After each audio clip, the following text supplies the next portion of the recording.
Hello, America. I'm Mark Levin, and this is Life, Liberty, and Levin Saturday. A lot going on in this country. Tomorrow night, I'm going to address in some detail the decisions that came out from the Supreme Court on Friday, and we'll address them somewhat with our great guest, Brett Tolman, and we also have Brent Bozell tonight. But I want to talk about two things right now. This debate sort of crystallized things for us. The media and the First Lady. The media have been lying to the American people in a horrendous and ubiquitous way for 4 years or more about Joe Biden. Donald Trump had a fabulous debate, fabulous. He was on message, he was clear, he was concise, he told you what he thought, he told you where he would go. Joe Biden, the minute he walked onto that stage, was horrendous. Not because of anything he could have changed, but because of what he's become. The media have covered up for Joe Biden and the Democrat Party and Jill Biden now for over 4 years. A steady, relentless, ubiquitous propaganda campaign. Anybody who dared to raise questions about this was attacked. It is hard to believe that a wife would allow a husband to go through this. It is hard to believe that a White House staff, his spokeswoman, and others would allow this. It's hard to believe that 18 people who were holed up with Biden at Camp David for a week didn't see what we saw. The media knows this. Hakeem Jeffries knows this. Chuck Schumer knows this. Nancy Pelosi knows it. Bernie Sanders knows it. But they've all lied to we the people. They have lied. And I did a show a few weeks ago explaining this and explaining that he's in the 5th stage of 7 stages of dementia. Here we have even NBC News. As Biden memory issues draw attention, neurologists weigh in. And, of course, the neurologists are saying things that NBC wants them to say, which is, not remembering names and things like that. That's typical with old age. But now the media, slate, Biden must drop out. Here's how Democrats could replace him on the ticket. They have 3 ideas. Politico, here's how Democrats could replace Biden.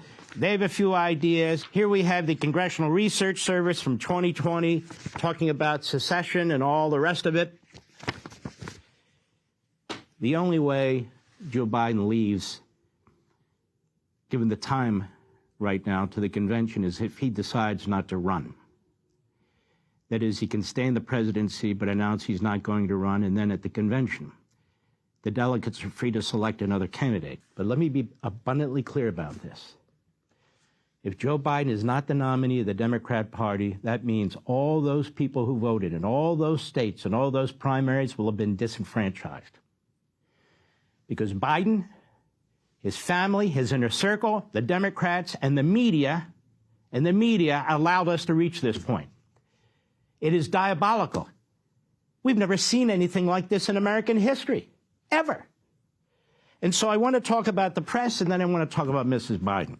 As I wrote in Unfreedom of the Press, those entrusted with news reporting in the modern media are destroying freedom of the press from within, not government oppression or suppression, not President Donald Trump's finger-pointing, but present-day newsrooms and journalists, indeed, social activism, progressivism, think.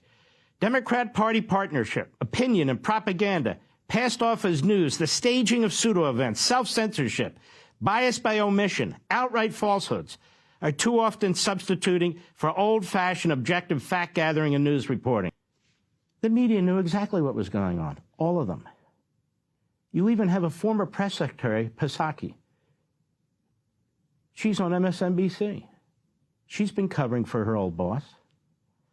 A self-perpetuating and reinforcing mindset has replaced independent and impartial thinking, and the American people know it. Thus, the credibility of the mass media have never been lower. It bears remembering that the purpose of a free press, like the purpose of free speech, is to nurture the mind, communicate ideas, challenge ideology, share notions, inspire creativity, and advocate and reinforce America's founding principles. That is, to contribute to a vigorous, productive, healthy, and happy individual and to a well-functioning civil society and republic. And moreover, the media are to expose official actions aimed at squelching speech and communication. But when the media function as a propaganda tool for a single political party and ideology, they not only destroy their own purpose, but threaten the existence of a free republic. Now, this is not a mistake. This is an ideology. that pervades the modern American media. It is one that's being taught in our journalism schools. And I'll give you a perfect example of this. As I write, in a growing number of circles, the ideological mission of news organizations and journalists is no longer subterranean. Their advocacy and mission are open and unambiguous. New York University professor Jay Rosen is a leading voice in the idea of so-called public or civic journalism. That is, the purpose-driven, community-based social activism journalism movement spreading throughout America's newsrooms for the last several decades. A harsh critic of then-candidate Donald Trump, Rosen wrote in the Washington Post, "Imagine a candidate who wants to increase public confusion about where he stands on things so that voters give up on trying to stay informed and instead vote with raw emotions. Under those conditions, does asking, 'Where do you stand, sir?' serve the goals of journalism, or does it enlist the interviewer in the candidate's chaotic plan? I know what you're thinking," he writes. "What do you want us to do, journalists? Stop covering a major party candidate for president? That would be irresponsible." True. But this reaction, he wrote, short-circuits intelligent debate. Beneath every common practice in election coverage, there are premises about how candidates will behave. I want you to ask, do these still apply? Trump isn't behaving like a normal candidate. He's acting like an unbound one. In response, journalists have to become less predictable themselves. They have to come up with novel responses. They have to do things that they've never done. They may even have to shock us. They may need to collaborate across news brands in ways they have never known, Rosen adds. They may have to call Trump out with a forcefulness unseen before. They may have to risk the breakdown of decorum in interviews and endure excruciating awkwardness. Hardest of all, they will have to explain to the public that Trump is a special case and the normal rules do not apply. This is what's being taught in journalism school. From those in the media and those who haven't gone to journalism school, most of them are Democrats, the overwhelming majority. So we don't get the truth. And so we see on the Morning Joe on MSNBC, right before the debate, mocking people who are criticizing Biden, pushing the Biden White House line throughout MSNBC, CNN, throughout the media, except here. The clips of Joe Biden's awkward walking, the clips of his stunned silence, the clips of a man who's suffering from dementia. And we're told your eyes are lying and your hearing's lying, and it's all a right-wing propaganda operation. The media have to be held to account. Now, I'm not saying the government steps in, but the media corporations, the boards of directors, the executives, the investors, they need to start to hold these employees to account, these decisions to account. They are destroying our country. We need a real free press. We don't have one. We have a Praetorian Guard for the Democrat Party, big government, and Biden. And now they're thinking, uh-oh, we got to stop Trump, so we have to dump Biden. And so they're prepared to disenfranchise every single voter up to now in the Democrat primaries. That's their answer. Biden, announce you're not going to run, stay on as president, and the decision will be made at the convention by all the elites, by Washington. Maybe they'll get Newsom. Newsom is a liar. Newsom has traveled the country saying that Joe Biden is sharp as a tack. How about the governor of Michigan? She's been lying through her teeth. Everybody needs to be held to account politically here, and that is that anybody who lied to us about Joe Biden's competence lied to us because they wanted to get him elected and endanger our country. Joe Biden is a danger to America. I talked the other night about the 25th Amendment. It's a dead letter because Kamala Harris isn't going to trigger it, and the cabinet's not interested. The Praetorian cabinet, the Praetorian vice president, they're all protecting Biden. From whom? From us, the American people. This is a disgrace. This is a complete breakdown of the press, a complete breakdown of the Democrat Party. The Democrat Party wants to win at all costs. They'll try and put Trump in prison. They don't care. They don't care. They'll change the election laws. They'll get rid of the Electoral College. They'll push through a Joe Biden who doesn't have his wits. They don't care because they'll get their policies through, their Bernie Sanders policies, their radical leftist Marxist policies, because Joe Biden's not running the place. But I want to remind you that Biden has 3,894, or 99% of the pledged DNC delegates. Unless he agrees not to run, I really don't think it's going to happen.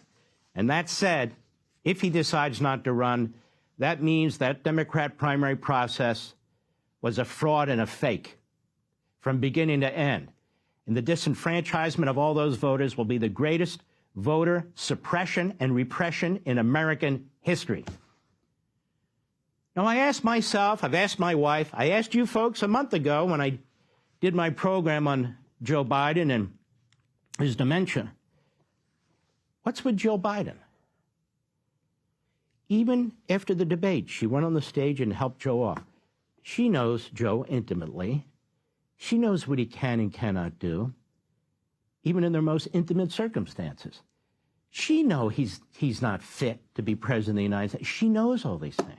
But Jill Biden has always wanted to be first lady, just as Joe has always wanted to be president. She likes the trappings of power. So it's time, as uncomfortable as it may be, to take a look at Jill Biden. What is driving her? And so I decided, well, let's take a look at Edith Wilson. Who is that? Well, she was the second wife of President Woodrow Wilson, and she married him about 4 years before he became president of the United States. And let me tell you a little bit about Edith Wilson from our friends at thoughtco.com. Despite already being in poor health and against the advice of his doctors, President Wilson crossed the nation by train in the fall of 1919 in a whistle-stop campaign to win public support for his League of Nations plan. With the nation in a predictable post-war desire for international isolationism, he enjoyed little success and was rushed back to Washington after collapsing from physical exhaustion.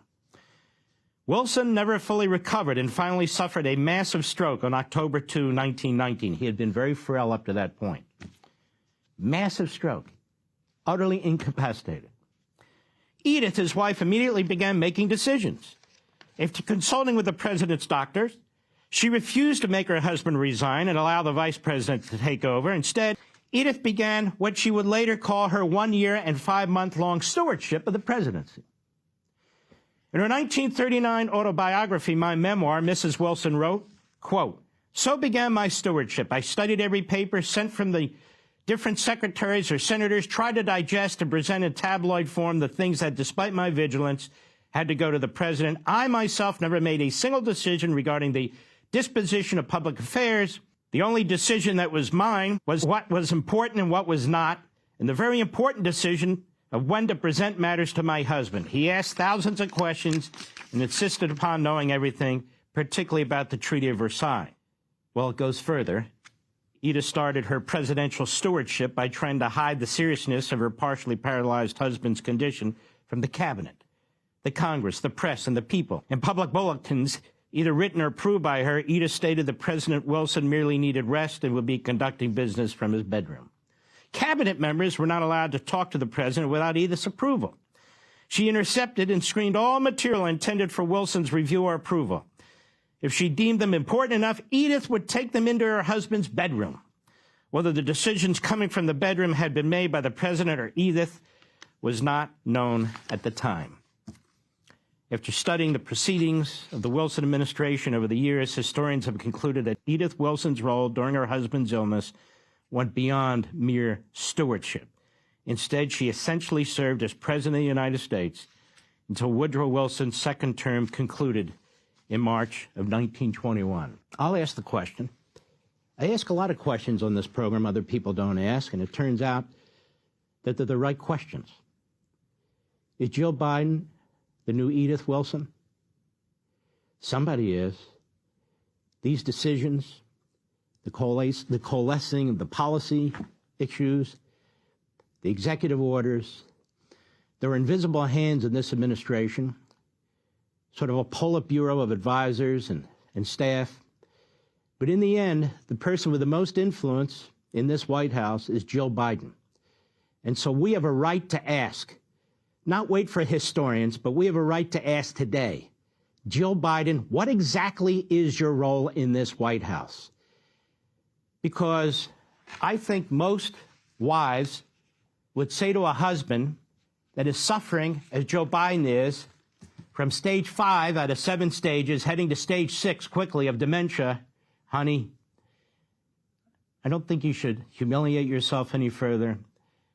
The family and I have talked, and you should not be running for re-election. Instead, she's part of the cover-up operation. She's part of the cover-up operation. What exactly is she covering up?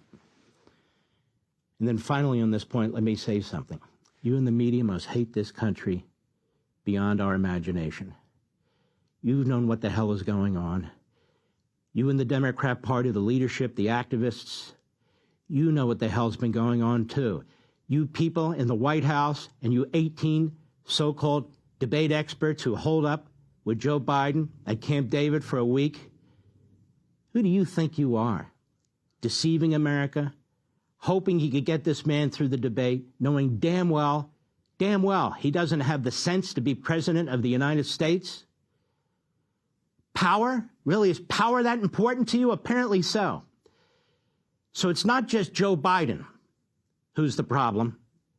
It's everybody and anybody up to this point who's done everything they can to deceive the American people, including the Attorney General of the United States, who refused to release the audio of his interviews with Special Counsel Hur, because he knows what's on that audio, and he knows what the American people would think. The cover-up reaches the bowels of the Department of Justice, and not just the Department of Justice, every cabinet secretary, every director of every bureaucracy. It's a disgrace. Hey, Sean Hannity here. Hey, click here to subscribe to Fox News YouTube page and catch our hottest interviews and most compelling analysis. You will not get it anywhere else.